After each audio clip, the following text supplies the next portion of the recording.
Hello and welcome to Moneylife. This is Sucheta Dalal. This time I'm going to talk about commodity markets in the context of what I've said over the last two video blogs, last week and the week before last.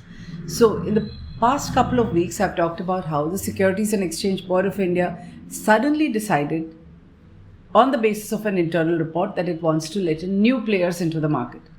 It wants disruptive technology, it wants new depositories, it wants new exchanges, it wants entrepreneurs to come in with more money, it wants foreign investors to come in. For details of it, please look up the video blog. Here's a link that we are showing. But the point is that if this hurried action, cooked up internally, is implemented, it is going to be one of the biggest disruptions in the market since SEBI took over regulation of commodities markets.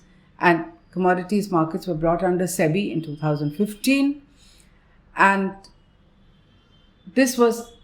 commodities used to be regulated by the Forward Market Commission. It's come under SEBI. In 2017, SEBI introduced the concept of universal exchanges, which means the same exchange can trade currency, equity, and commodity futures. Currency is under joint regulation with the RBI. Question is SEBI capable of doing it?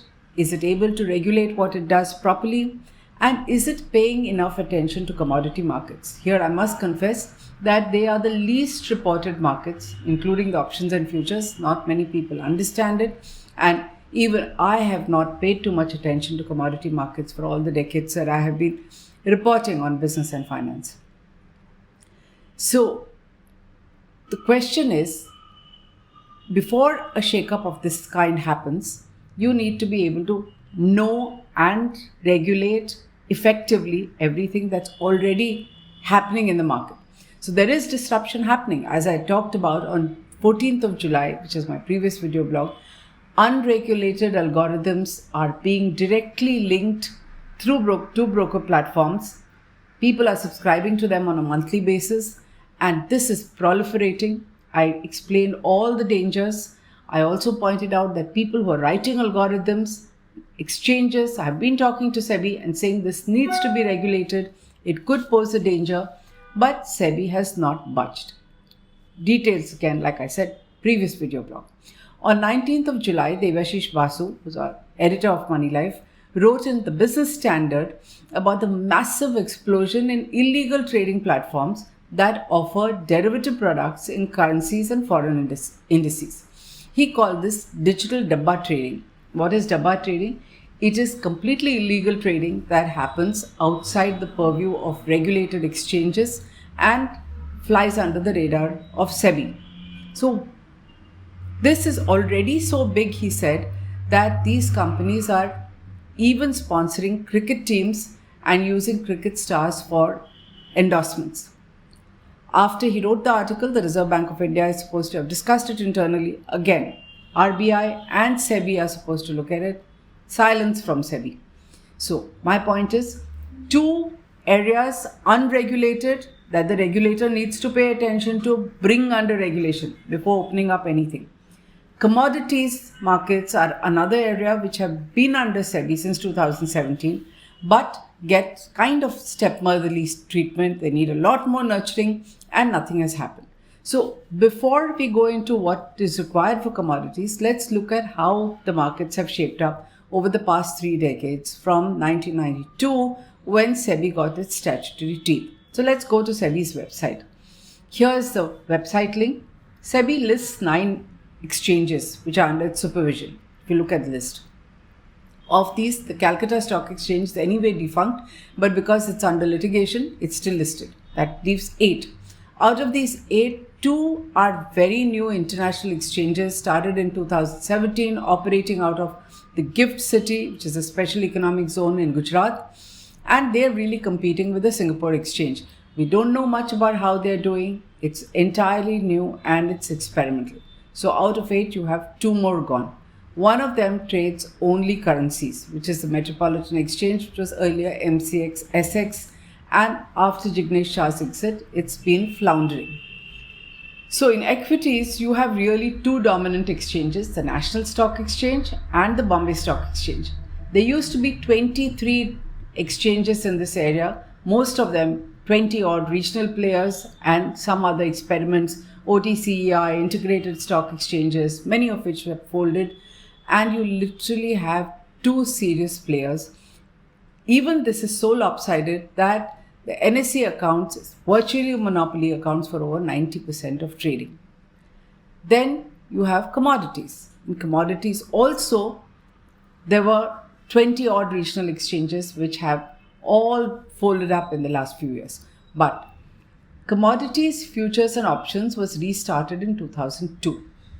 From 1952, there was a ban on options and futures in commodities because it was thought that it ends up with massive manipulation of prices. It's probably all very true. They had their own regulator, the Forward Markets Commission. Under the United Progressive Alliance government, Mr. Chidambaram wanted all of it to come under SEBI and had been pushing for it. And from 2017 onwards, it is under SEBI. They started with 4 new exchanges, one of them being the Multi-Commodity Exchange of India Limited, which was started by Jignesh Shah, but 4 others with very powerful sponsors, players, investors, including the NSE-sponsored NCDEX, entered the market. But this entire sector has been riddled with controversy, speculation, punitive action in the entire period that it's existed from 2002, and it sort of continues. So it's down now to really 2 exchanges which are regulated by SEBI. Technically 3. One is the MCX, which is now a government exchange after Jignesh Shah was forcibly removed after the NSCL debacle. It remains a monopoly with 94% of trading. In fact, it's getting stronger. The NCDEX is a distant second. Both of them operate in separate niches. So while MCX is more into metals, currency, bullion, NCDEX, while trading a bit of currency, is actually in a lot of agricultural products. There is also a third exchange, which is called the Indian Commodity Exchange Limited, which had powerful backers, but it's floundering, literally no liquidity. And this, even after something called National Multi-Commodity Exchange was merged with it in 2018. It's not working. 2 other people were in this space, 2 other entrants, Ace Derivatives and Commodity Exchange and Universal Commodity Exchange, which have also folded up. Now, globally, commodities and securities are not regulated by the same entity. It is only in India, because of competition between NSE and MCX, and NSE wanting to finish up MCX, that you had them forcibly brought under SEBI. Not surprisingly, SEBI doesn't know much. People who worked with SEBI for decades also don't understand commodities. What they've tried to do is put the same kind of rules, corporate governance, regulation, disclosures, and without understanding the ecosystem for commodities, which is vastly different. The products are different, trading objectives in commodities are different, the players are different, so is their role. The focus here is price discovery and risk management, because large producers of metals or commodities have to find ways to hedge their risk. And if commodity futures are supposed to help us manage prices better, whether it's agriculture commodities or it's the metal cycle, you need these exchanges to be liquid and to provide a great hedging mechanism. Now remember, large metals players can hedge their risk not just in India but even abroad. So they say that there is no liquidity in the Indian markets, even when the markets are so lopsided, and they prefer to hedge internationally. Internationally, the rules are far more flexible than India, so there is absolutely no incentive for them to trade over here. People connected with the commodity markets have been breaking their heads trying to get SEBI to understand their ecosystem, understand the challenges involved in delivery, settlement, including classification of product quality, warehousing, logistics, taxes, when it comes to physical delivery of products, which sometimes has to happen. Now, they also have their own, like I said, operational niches. So there's no competition as such. The 2 exchanges have different requirements. All of them complain that SEBI does not understand. It wants to have a one-size-fits-all regulation that will apply across equity, currencies, as well as commodities. Now, This may work well for corporate governance, investor protection, supervision, but it does not work when it comes to creating market development and creating a vibrant and liquid market that will attract more players, that will be liquid. That is the key for any market. So as someone in the industry tells me, commodity markets need nurturing. And he says because the regulator doesn't understand how this works, it is impacting the business, which actually is not an Indian exchange, but it's competing with the London Metal Exchange and the Chicago Mercantile Exchange, and rules that hobble India actually are holding us back in the world market. When SEBI took over in 2017, it was very grandly announced that it's going to deepen commodity markets by letting in institutional players. This is what a whole-time member said. He talked about letting in foreign institutional investors. This hasn't quite worked out at all. SEBI then permitted eligible foreign entities. None of them are trading because they are required to produce proof of hedged position in India. This is not a requirement globally, but SEBI says it wants it. SEBI also makes all kinds of demands, including wanting the names of the top 10 traders, which is not done, which lead to concerns of privacy. But like I said, SEBI insists that one regulation fits all. Last year, it said mutual funds will be allowed an entry. Even this was not thought through.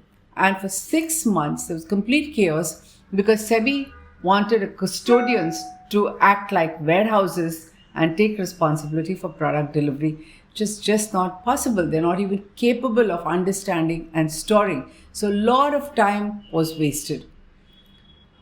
This lack of understanding of nature, size, and duration of commodity contracts is also an issue. That kills liquidity. And then, finally, there is the big issue of margins. SEBI recently changed margin rules, tightened things for equity. Same rules applied for commodities. SEBI has the laudable objective of preventing speculative excesses. It probably thinks it's protecting investors. But actually, it has tightened things so much that it has almost become unviable for brokers even to operate. Funny thing is, the commodity markets had a lot more brokers, but there's been a steady stream of people voluntarily surrendering their cards for two reasons. One, that there is no operational flexibility. Some of them who had cards and commodities separately and equity are merging the two businesses because you now have universal exchanges. That's one reason for surrendering some commodity memberships. The second is they just don't want to work. It is not workable.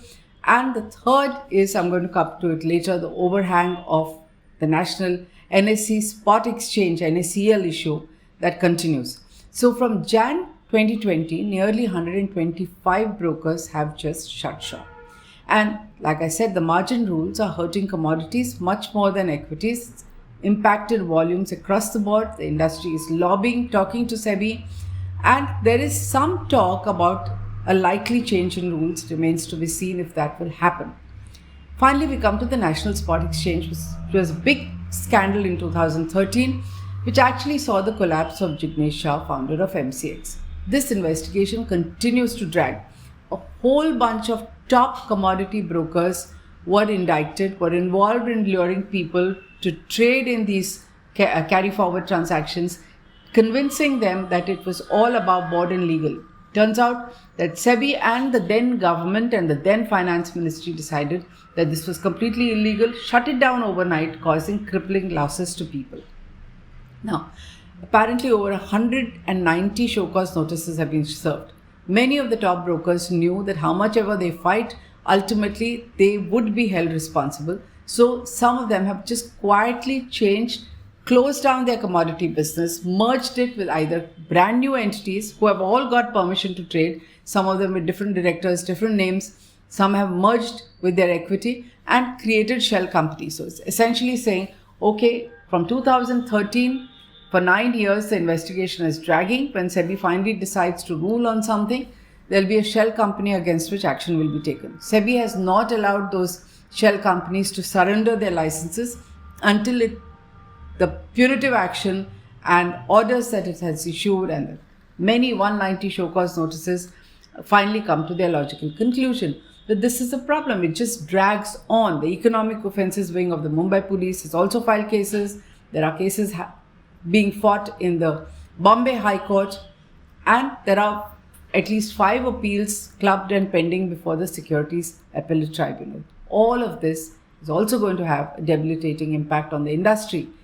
This, in commodities, is over and above the regular expulsion of brokers that's been happening on the National Stock Exchange. In fact, we recently wrote in Moneylife about how 28 brokers have been expelled in under 2 years from NSE in equity alone. And most of them have inflicted massive losses, hundreds of crores of losses of investors. All this only underlines the point that I was making a week ago, that we don't need disruption. We don't need SEBI to cobble together an internal report and start letting in more players. We need to see better supervision, better regulation. It's just 8 exchanges. We're not even talking about the 2 in Gift City, which are literally brand new and too new to be in trouble. If you can't regulate these evenly with a lot of understanding, are you going to understand technology? Why don't you focus on bringing illegal trading that's already happening under your nose into some kind of regulation and protect people? Because when things are going up, as the market has been going in recent times, it all looks hunky-dory. The minute there is some kind of disruption, you're going to see a lot of pain, a lot of anger. The buck will stop only with SEBI and nobody else. And it better wake up to this fact sooner rather than later. If you like what we say, spread the word and subscribe to Moneylife TV and Moneylife News Bites so that you can get our video blogs regularly. Thank you.